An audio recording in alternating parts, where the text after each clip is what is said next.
birth rates are low in much of the Western world. For instance, in the United States of America, the national birth rate has fallen by 20% over the last 15 years. Elsewhere, Greece has seen a 30% decline in births since 2008. Canada is in a similar situation. Canada's fertility rate currently falls short of the global population replacement level, which stands at 2.1 births per woman. Declining birth rates cannot be firmly attributed to any single factor, as the reason for having or not having a children is individual to the childbearer.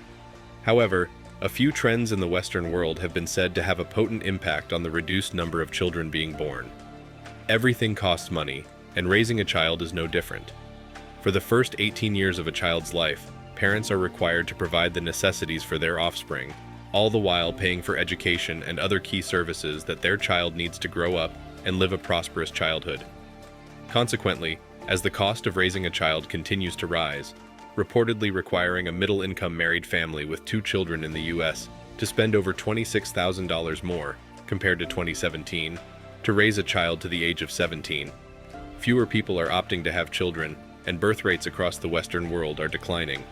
Over the past 40 years, women in the Western world have had higher levels of education than previous generations. Accordingly, Western women are becoming more socially empowered, and this increased empowerment has caused fertility rates to start trending downward.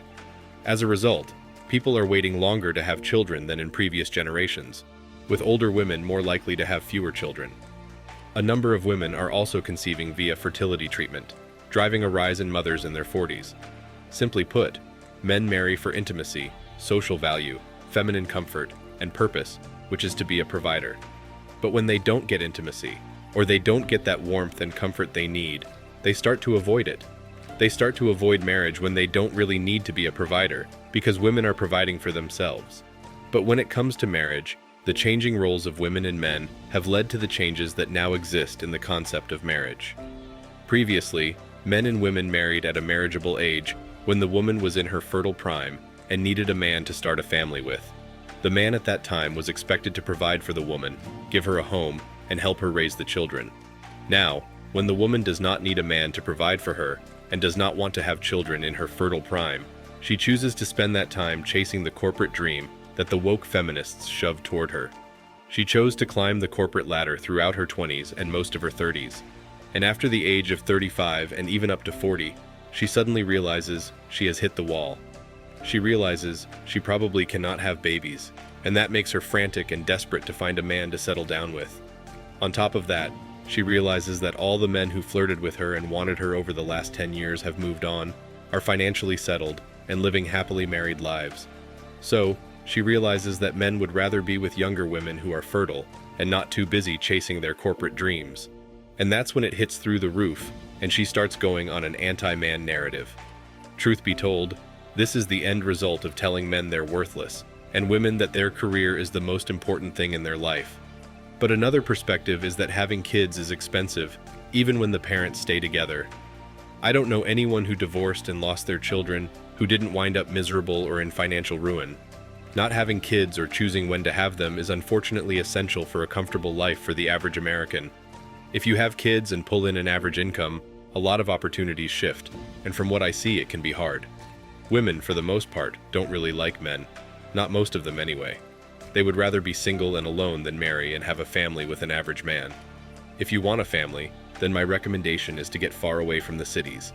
Find a small conservative town with a place to work. There are still some weird women, but not nearly as many or nearly as bad.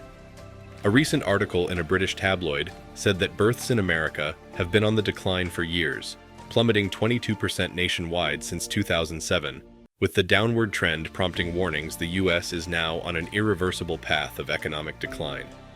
In 2007, the birth rate was 14.3 births per 1,000 people nationwide.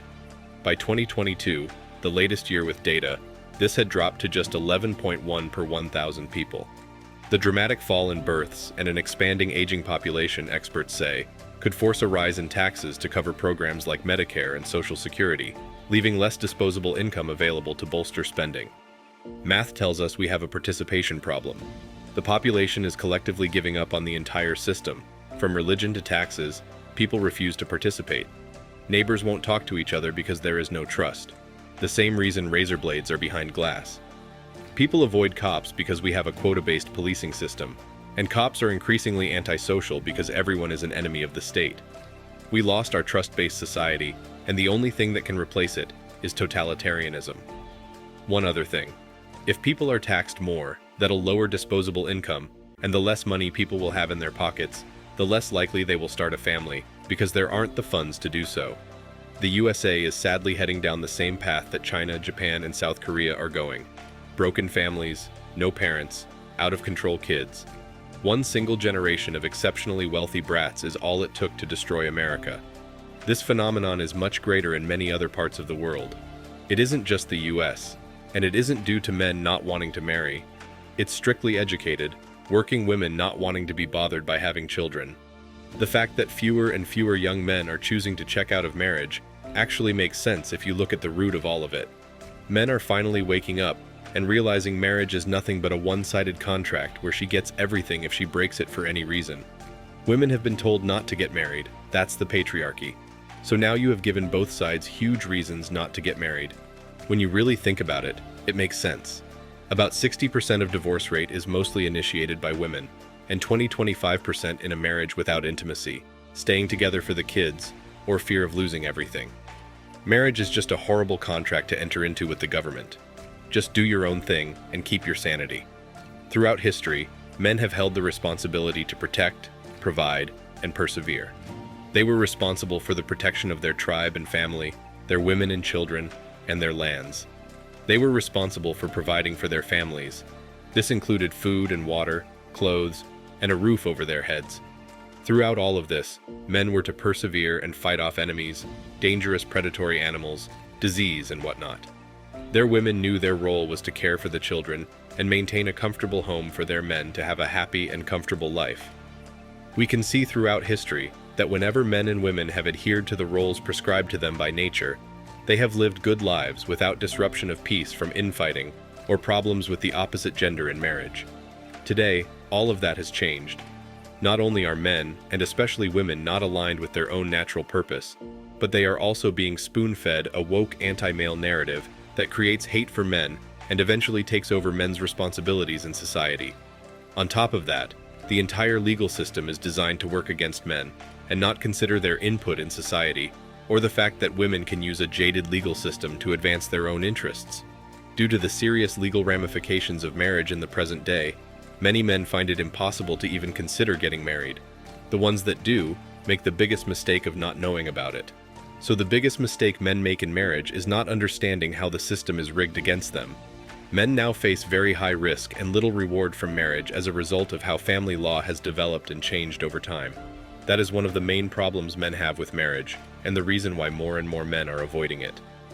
Family law has really advanced to the point where it is very high risk, but a poor return for men, and low risk, but a great reward for women, particularly if they want to leave it.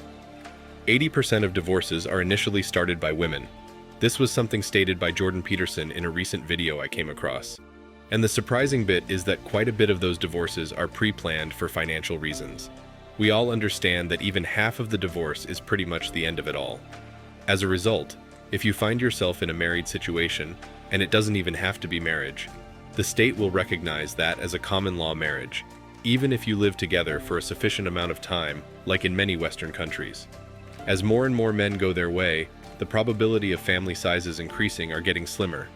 With fewer couples and a consequential decline in the birth of babies in the West, we can safely say that we're not doing ourselves any favors because, in a couple of years, we won't have the required labor force to keep the engines of our economy running. Tough times ahead. Thanks for watching Man Reacts. Show us your love and support by liking this video, sharing it with your friends, and subscribing to the channel. Support us and help us spread support for men around the world. Do comment and share your thoughts. We're always up for a healthy debate and discussion.